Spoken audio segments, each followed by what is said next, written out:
Hello guys. तो आज हम शुरू करने वाले हैं चंद्रयान 3।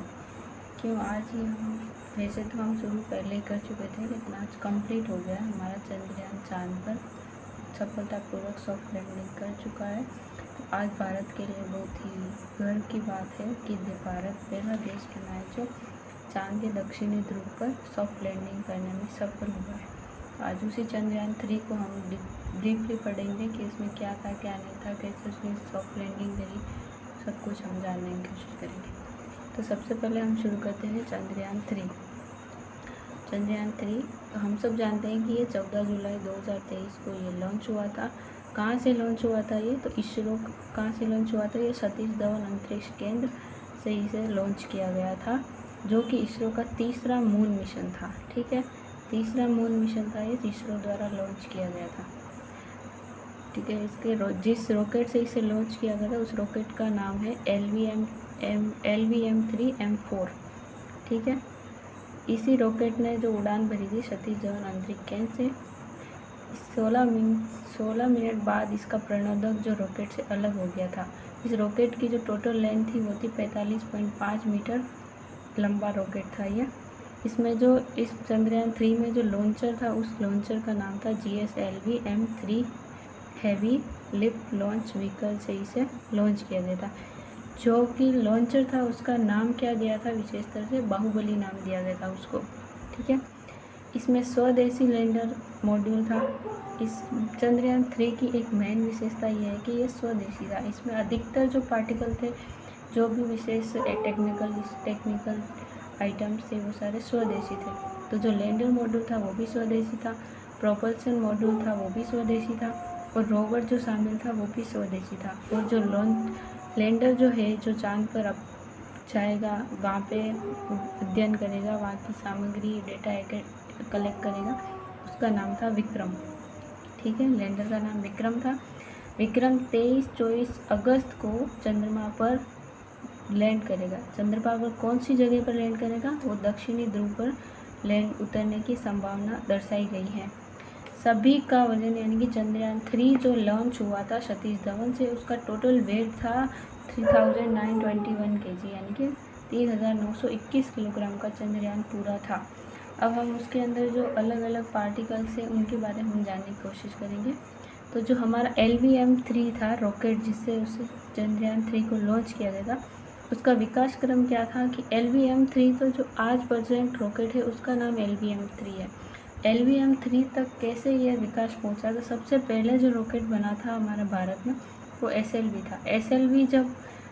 SLV को जब लॉन्च किया गया था उसमें कुछ कमियां थी, उसकी कमियों को देखते हुए दूर कर PSLV बनाया गया। PSLV को जब लॉन्च किया गया उसके बाद उसमें भी कुछ कमियां थी, कहाँ तक वो जा रहा है, कितना ईंधन जा रहा है, कितनी फ्यूल डिस्चार्ज कर रहा है, कितनी उसकी कैपेसिटी है, ऊर्जा कैसे चला रहा है। तो इन सब कमियों को दूर करके SSLV बनाया गया। और SSLV को लॉन्च करने के बाद जब उसका अध्ययन किया गया तो उसमें जो कमियां रह गई थी उनको दूर करते हुए LVM-3 बनाया गया। और LVM-3 ही जो है उसके जो LVM बनाया गया, और LVM-3 जो है उससे हमारा चंद्रयान लॉन्च हुआ। ठीक है, पहले नाम इसका जियो सिंक्रोनम सैटेलाइट लॉन्च व्हीकल था, व्हीकल M3 था। इसका जो LVM-3 आज इसका नाम है लॉन्च व्हीकल, उसका नाम पहले था geosynchronous satellite launch vehicle M3। ये इसका पहले नाम था, जिसका अब नाम है LVM-3। अब इसके अंदर जो लॉन्चर बूस्टर थे, जो फ्यूल था, वो कौन कौन से यूज़ किए गए थे वो हम देख लेते हैं। तो हाइड्रोक्सिल टर्मिनेटेड पॉलीब्यूटेनाइल ठोस ईंधन, इसमें जो काम लिया गया था वो फ्यूल था। फ्यूल कितना था? 205 टन इसमें फ्यूल का यूज़ किया गया था। दूसरा ईंधन क्या था? दूसरा जो था वो तरल। पहला बूस्टर जो था पहला बूस्टर के जो यूज़ में लिया था वो हाइड्रोक्सिल टर्मिनेट पॉलीब्यूटेनाइल ईंधन था, जो कि ठोस उसकी जो प्रॉपर्टी थी वो ठोस थी, और उसका वेट कितना था? 205 टन। तो दूसरा जो फ्यूल था हमारा वो तरल ईंधन था, मतलब कि लिक्विड फॉर्म में था, वो था नाइट्रोजन टेट्राऑक्साइड या फिर एसिमेट्रिकल ट्राईमिथाइल हाइड्रोजन, जो कि लिक्विड फॉर्म में फ्यूल था, वो यूज़ किया गया था। उसका वेट कितना था? 111 टन, जो कि तरल में था। सबसे ऊपर रॉकेट जो बना था अपना, ये रॉकेट है, इसके सबसे ऊपर जो लगा था क्रायोजेनिक इंजन था। क्रायोजेनिक इंजन लगा था इस जगह पर, जो द्रवीकृत ऑक्सीजन के साथ द्रवीकृत हाइड्रोजन का उपयोग करता है। CE-20 28 टन का। इसका वेट कितना था? इसका वेट था 28 टन। ठीक है। सबसे बेहतर इंजन अमेरिका का है, फिर चीन का है, फिर रूस का है, फिर जापान, फिर भारत के पास है। मतलब कि जो ये क्रायोजेनिक इंजन है, इंजन का सबसे बेस्ट क्वालिटी का इंजन अमेरिका के पास है, उसके बाद चीन के पास है, फिर रूस, फिर जापान, फिर भारत के पास है। ये हमारा LVM-3 था। LVM-3 के बाद हम देखते हैं अब जब हम देखते हैं कि LVM-3 जो आज हमारा लॉन्च व्हीकल है, जो रॉकेट जो लॉन्चर है, वो LVM-3 के कितने मिशन टोटल अंतरिक्ष में ले जा चुका है। तो LVM-3 के 2014 में वो प्रायोगिक तौर पर उपयोग किया गया था। मतलब बनकर जब तैयार हुआ था तब 2014 में उसका उपयोग किया गया था। 2017 में सैटेलाइट के साथ सफल अंतरिक्ष में उसकी पहुंच हो गई थी। 2019 में चंद्रयान-2 ले गया था, लेकिन कोइंसिडेंटली वो फेल हो गया। तो उसके बाद 2022 में 36 ब्रॉडबैंड उपग्रह यूके का, 2022 में LVM ही लॉन्चर के द्वारा यूके के 36 ब्रॉडबैंड को वो उपग्रह जो अंतरिक्ष में स्थापित करने में सफल रहा था। और 2023 में हम जानते हैं कि वो चंद्रयान-3 को ले जा चुका है और सफलतापूर्वक वहाँ लैंड कर चुका है। ठीक है, फिर गगनयान हो ही गया है। प्रोपल्सन मॉड्यूल क्या होता है? जैसे हमने पढ़ा था कि उस जो पूरा चंद्रयान-3 था उसमें propulsion module, rover module, lander module, ये सारे थे। तो प्रोपल्सन मॉड्यूल क्या होता है? प्रोपल्सन मॉड्यूल एक गगनयान सर्विस है। मतलब कि एक तो होता है रोवर मॉड्यूल, यानी कि जो रोवर है ले जाने वाला, वो क्या है? वो रोवर है, मतलब कि जो चांद पर जाकर जो अध्ययन करेगा वो है रोवर मॉड्यूल। और जो प्रोपल्सन मॉड्यूल है, इसका मतलब कि ईंधन का जो पार्ट है पूरे चंद्रयान में, ईंधन का जो पार्ट है वो प्रोपल्सन मॉड्यूल है, गगनयान सर्विस। इसरो ने सफल परीक्षण किया प्रोपल्सन मॉड्यूल का। इसरो ने सफल परीक्षण किया, तमिलनाडु में महेंद्रगिरी में स्थित है प्रोपल्सन मॉड्यूल सिस्टम। ठीक है, तो प्रोपल्सन मॉड्यूल सिस्टम कहाँ है? ये इसरो ने इसका सफल परीक्षण किया था और तमिलनाडु महेंद्रगिरी में ये स्थित है। प्रोपल्सन कॉम्प्लेक्स है, मतलब ये प्रोपल्सन मॉड्यूल सिस्टम है, ये इसरो ने सफल परीक्षण किया। कहाँ किया इसका? प्रोपल्सन कॉम्प्लेक्स से इसका परीक्षण किया जो तमिलनाडु के महेंद्रगिरी में स्थित है। इस परीक्षण में 440 नॉटिकल के थ्रस्ट वाले 5 लिक्विड एपोजीमीटर इंजन और 100 नॉटिकल थ्रस्ट वाले 16 रिएक्शन कंट्रोल सिस्टम थ्रस्ट शामिल थे। यह सेवा द्विप्रणोदक आधारित प्रणोदन प्रणाली है। मतलब कि इसमें 2 शूट देते हैं तब पूरा सिस्टम पूरा होता है। द्विप्रणोदक, एक शूट में आधा फ्यूल डिस्चार्ज करेगा और दूसरा शूट जब उसे देंगे तो पूरा फ्यूल वो यूज़ करेगा। ये वाला सिस्टम उसमें लगा था। गगनयान योजना में 3 सदस्यों के दल को 3 दिन के लिए 400 किलोमीटर की कक्षा में लॉन्च किया LVM-3 ने। LVM-3 द्वारा जो प्रोपल्सन मॉड्यूल था उसने किया तथा उन्हें वापस पृथ्वी पर लाकर मानव अंतरिक्ष उड़ान क्षमता का प्रदर्शन भी किया प्रोपल्सन मॉड्यूल सिस्टम ने। प्रोपल्सन मॉड्यूल सिस्टम यानी कि उसमें इतने ईंधन ले जाने की कैपेसिटी थी कि वो 400 किलोमीटर कक्षा में उपग्रह के साथ इंसान को भी ले गया और वापस धरती पर भी लेकर आ गया। ठीक है, ये उसने किया था। उसके बाद जो हम देखते हैं तो आज का हमारा जो था कि आज हमारा चंद्रयान लॉन्च हो चुका है, पूरा चांद पर जा पहुंचा है और वहाँ पे जाके अब हमें वो डाटा कलेक्ट करने में हेल्प करेगा। वहाँ क्या है क्या नहीं है, कैसी परिस्थितियाँ हैं, वो सारी अब अध्ययन करके हमें वो डाटा भेज देगा वहाँ से। ठीक है, तो आज का जो था वो हम आज पढ़ेंगे। चांद पर चंद्रयान-3 की लैंडिंग आज हो गई है हमारी 23 अगस्त 2023 को चंद्रमा पर दक्षिणी ध्रुव पर चांद की सॉफ्ट लैंडिंग हो चुकी है, सॉफ्ट लैंडिंग हुई है। इसके उद्देश्य क्या थे कि चंद्रयान-3 को भेजने, सॉफ्ट लैंडिंग के क्या उद्देश्य थे या चंद्रयान-3 को भेजने के क्या उद्देश्य? तो इसका पहला उद्देश्य था कि सतह पर सुरक्षित और सॉफ्ट लैंडिंग कराना, चंद्रमा पर रोवर को पहुंचाना और इन सिटू वैज्ञानिक प्रयोगों का संचालन करना।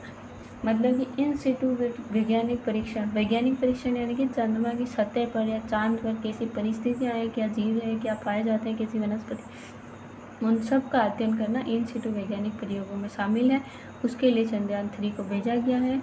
लैंडिंग स्पेस यानी कि चंद्रमा ने जिस जगह पर स्पेस जहाँ पर लैंड किया वो स्पेस है चंद्रमा के दक्षिणी ध्रुव के 70 डिग्री अक्षांश पर चंद्रयान 3 के रोवर ने वहाँ पर लैंड किया।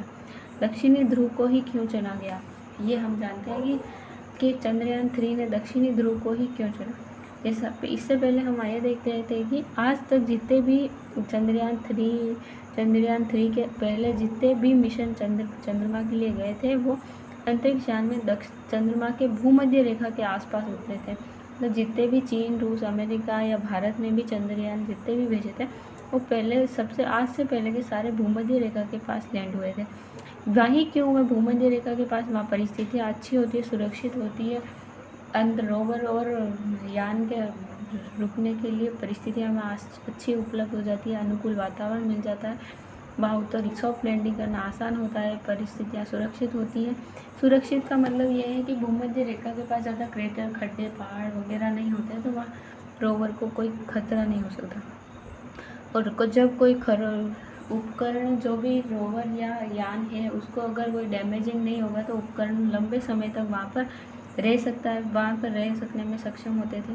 और निरंतर अगर जब रह सकने में सक्षम है तो निरंतर संचालन करने के लिए भी अनुकूल क्षेत्र था। वहाँ पर तापमान भी मिनिमम रहता था कि जहाँ पर रोवर को या वहाँ के पूरे उसके कंप्यूटर सिस्टम को कोई नुकसान नहीं पहुँचता था, अधिक अनुकूल था। ठीक है।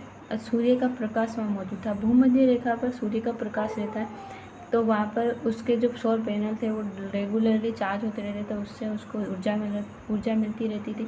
और जब ऊर्जा मिलती रहती थी तो वो निरंतर संचालन उसका होता रहता था। इसीलिए आज तक जितने भी वहाँ यान गए हैं वो सब भूमध्य रेखा के पास होते थे। तो भारत ने दक्षिणी ध्रुव को क्यों चुना, ये हम आज देखते हैं।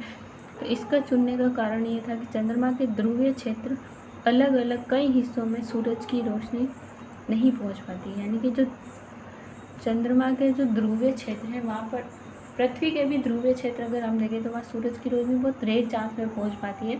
दक्षिणायन उत्तरायण के समय ज़रूर पहुँच पाती है, बाकी नहीं पहुँच पाती। तो चांद पर भी ऐसे ही उसके जो ध्रुवीय क्षेत्र है वहाँ पर सूरज की रोशनी बहुत मुश्किल से पहुँच पाती है, अधिकतर नहीं पहुँच पाती है। इस कारण वहाँ तापमान कम रहता है तो परिस्थितियाँ अनुकूल नहीं रहती, उपकरणों का संचालन करने में भी कठिनाई होती है। और एक तो ध्रुवीय क्षेत्र होने के कारण वहाँ बड़े बड़े क्रेटर, गड्ढे, चट्टानें या पहाड़, पानी, गड्ढे पाए जाते हैं, तो वहाँ उपकरणों को डैमेज होने का ज़्यादा चांस होते हैं। अगर उपकरण डैमेज हो जाए तो वो लंबे समय तक रेगुलरली काम नहीं कर पाते हैं। तो ये भी एक कारण है कि वहाँ का अध्ययन करने में दिक्कत आती है कि जब उपकरण ही हमारे सही नहीं रह सकते तो वहाँ की परिस्थितियाँ कैसी है जानना बहुत मुश्किल है। इसलिए भारत ने दक्षिणी ध्रुव पर अपना ये चंद्रयान 3 भेजा है। आज तक अज्ञात है क्योंकि वहाँ पहुँचना बहुत रेयर है, तो आज तक उनकी परिस्थितियों को हम जान नहीं पाए हैं। तो वहाँ की परिस्थितियों को जानने के लिए जो भी अज्ञात वहाँ का जो वातावरण है उसको जानने के लिए दक्षिणी ध्रुव को भारत ने चुना कि दक्षिणी ध्रुव पर जाएंगे और वहाँ की परिस्थितियों का अध्ययन करना जरूरी। अब जब हम देखें कि चंद्रयान 2 और 3 में क्या डिफरेंट है, क्योंकि हम जानते हैं कि चंद्रयान 2 हमारा 2019 में गया था, वो फेल हो गया था। तो फेल होने के क्या कारण थे? चंद्रयान 3 का जो बनाने का सिस्टम था वो सफलता आधारित डिज़ाइन था, मतलब कि हम जाएंगे और पहुंच जाएंगे ये सोचकर उसको डिज़ाइन किया गया था कि उसको डिज़ाइन करते समय ये ध्यान नहीं दिया गया था कि बाई चांस अगर कोई डैमेज हो जाए तो वो रिकवरी होगी या नहीं होगी। तो वो सफलता आधारित डिज़ाइन था, इसीलिए वो थोड़ा सा भी उसको कह सकते हैं कि सिचुएशन आउट ऑफ कंट्रोल हुई तो वो डैमेज होकर फेल्स हो गया। तो हमारा चंद्रयान 2 मिशन था वो फेल हो चुका था। इसलिए चंद्रयान 3 में उस चंद्रयान 2 की जो कमियां थी उनको रिकवर करके चंद्रयान 3 को डिज़ाइन किया गया। तो चंद्रयान 3 का जो बनाने का बेस्ट डिज़ाइन था वो विफलता आधारित था कि हम फेल भी हो जाते हैं तो क्या ऐसी सिचुएशन है जिसमें हम फेल हो जाएंगे और फेल होने के चांसेस आए तो हम कैसे उसको रिकवर कर सकते। तो विफलता आधारित हमारा ये डिज़ाइन मॉड्यूल था। चंद्रयान 2 के मुताबिक चंद्रयान 3 अधिक मजबूत था और चंद्रयान 2 की जो गति थी वो बहुत हाई स्पीड से लैंडिंग करते समय जो गति थी वो चंद्रयान 2 की बहुत ज़्यादा थी। उसके मुकाबले चंद्रयान 3 की गति को कम रखा गया 3 मीटर प्रति सेकंड की गति से उतरने में उसे सक्षम बनाया गया कि 3 मीटर प्रति सेकंड की गति से अगर वो नीचे आएगा तो उसको कोई डैमेज नहीं होगा, इस तरह उसको डिज़ाइन किया गया। संभावित लैंडिंग साइट सीमा बढ़ा दी गई, मतलब चंद्रयान 2 के समय जो थी वो कम जगह उसे दी गई कि भाई इतनी जगह में आपको लैंड होना है, वहाँ जैसी भी सिचुएशन हो वहीं पे आपको लैंड होना है। लेकिन चंद्रयान 3 में लैंडिंग साइट के क्षेत्रफल बढ़ा दिया गया, भाई इतनी जगह है, इतनी जगह में आप कहीं पे भी उतर सकते हो। आधुनिक ईंधन का उपयोग किया गया था। आधुनिक ईंधन का उपयोग करेंगे तो बाइक नॉर्मली बात है कि अगर आधुनिक ईंधन का उपयोग करेंगे तो वेट कम होगा, कैपेसिटी ज़्यादा होगी तो ज़्यादा देर तक सर्वाइव कर पाएगा। आधुनिक ईंधन का उपयोग होगा। इसमें जो चंद्रयान 2 था, चंद्रयान 2 में सिर्फ 2 सौर पैनल लगाए गए थे ताकि दोनों तरफ से सूर्य की किरणें आए तो वो चार्ज हो पाए। लेकिन चंद्रयान 3 में ये पूरा ध्यान रखा गया और 4 सौर पैनल लगाए गए कि बाई चांस ध्रुवों के दोनों साइड अगर सूर्य नहीं भी है तो 2 साइड सूर्य है, उधर से उसे एनर्जी मिल के वो चार्ज होकर संचालन करता रहे, इसलिए 4 सौर पैनल लगाए थे। ये तो बड़ा डिफरेंस था दोनों चंद्रयान 2 और चंद्रयान 3 में। अब लैंडिंग स्टेप क्या थे, तो चंद्रयान 3 चांद पे पहुंच गया। अब एकदम से तो वो जाएगा नहीं, जाने के लिए स्टेप बाई स्टेप, तो उसमें 4 स्टेप थे, टोटल 4 स्टेप में चंद्रयान को लैंड किया गया, तो कह सकते चंद्रयान को लैंड किया गया 4 स्टेप में। तो फर्स्ट स्टेप था रफ ब्रेकिंग चरण। क्षैतिज वेग को 1.68 किलोमीटर प्रति सेकंड की सीमा से कम करना, जो लगभग 0 तक करना था। मतलब कि जो जिस स्पीड से वो ये चांद पर जा रहा था, चांद पर लैंड, सतह पर दक्षिणी ध्रुव पर उसे लैंड करना था, तो जिस स्पीड से वो जा रहा था उस स्पीड को कम करके बिल्कुल 0 तक लाना था। ये पहला स्टेप था। उसमें दूसरा स्टेप था सतह से 7.42 किलोमीटर की ऊंचाई पर, सतह से 7.42 किलोमीटर की ऊंचाई पर 10 सेकंड तक होल्ड कर रहेगा। मतलब कि जैसे उसकी स्पीड 0 कर ली, मतलब 1.68 किलोमीटर प्रति सेकंड की सीमा से कम करना और 0 तक लाना, उसको 0 तक ले आए। 0 तक लाए तो जब वो चांद की सतह से 7.42 किलोमीटर की ऊंचाई पर रहेगा तब उसको वहाँ 10 सेकंड के लिए होल्ड करना, इससे होल्ड पर रहेगा। इसे 3.48 किलोमीटर की दूरी तय करते हुए ऊर्ध्वाधर स्थिति में झुकाना था। मतलब कि 10 सेकंड तक होल्ड करेगा। होल्ड करने के बाद जो होगा वो जैसे जा रहा था तो यूं जा रहा था, अब यूं लैंड करने के लिए उसको सीधा होना पड़ेगा। सीधा होने के लिए उसको यूं करके 10 सेकंड होल्ड किया। 10 सेकंड होल्ड करने के बाद उसको सीधा ऊर्ध्वाधर करने के लिए तय किया गया, ऊर्ध्वाधर स्थिति में करना था। उसके बाद तीसरा स्टेप था फाइन ब्रेकिंग चरण। तीसरे स्टेप में फाइन ब्रेकिंग चरण यानी कि 175 सेकंड तक इस दौरान लैंडर पूरी तरह से ऊर्ध्वाधर स्थिति में आ जाएगा। 175 सेकंड की इस दौरान लैंडर पूरी तरह से ऊर्ध्वाधर स्थिति में आ जाएगा, मतलब कि सीधी स्थिति में आ जाएगा। एकदम से इतनी तेज हज़ारों किलोमीटर की स्पीड से राउंडली चलने वाले ऐसे उपकरण को एकदम से ऊर्ध्वाधर करना ईजी नहीं होता, तो उसको ऊर्ध्वाधर स्थिति में लाना। फिर लैंडर लैंडिंग स्थल तक अंतिम 28.52 किलोमीटर दूरी तय करेगा। पूरी तरह से सीधा होने के बाद वो 28.52 किलोमीटर की दूरी तय करने के बाद 800 या 1000 मीटर की ऊंचाई तक कम हो जाएगी। 0 मीटर प्रति सेकंड की नाम मात्र की गति पर तक पहुंच जाएगा। मतलब कि लैंडर है ना, जो 175 सेकंड की स्थिति में जब होगा तो वो पूरी तरह से ऊर्ध्वाधर हो जाएगा। लेकिन जब वो चंद्रयान की सतह से 28.52 किलोमीटर पर दूर रहेगा तब उसकी गति इतनी कम कर दी जाएगी कि 800 या 1000 मीटर की ऊंचाई तक पहुँचते उसकी गति 0 मीटर प्रति सेकंड की हो जाएगी। यानी कि बिल्कुल उसकी गति जो शॉट डाउन होगा उसको पूरी तरह से क्लोज कर दिया जाएगा, बिल्कुल उसको 0 मात्र गति दे दी जाएगी, नाम मात्र की गति से पहुंचा दिया जाएगा। ठीक है, फिर आएगा टर्मिनल डिसेंट। अंतिम चरण है ये, जब अंतरिक्ष यान को सतह पर पूरी तरह लंबवत उतरना है। और जब ये हम जानते हैं कि हमारा चंद्रयान 3 चांद पर उतर चुका है, जब उतर चुका है तो अब वो वहाँ से अध्ययन करके डाटा हमारे पास एकत्रित करेगा। तो ये था हमारा चंद्रयान 3। आई जस्ट होप कि जो डेटा है वो आपको समझ में आया होगा और इतना काफ़ी होगा। और जो भी आपको डाउट लगे, इशू लगे, वो आप कमेंट करके मुझे बता सकते हैं, मैं उनको रिकवर करने की कोशिश करूँगी। Thank you.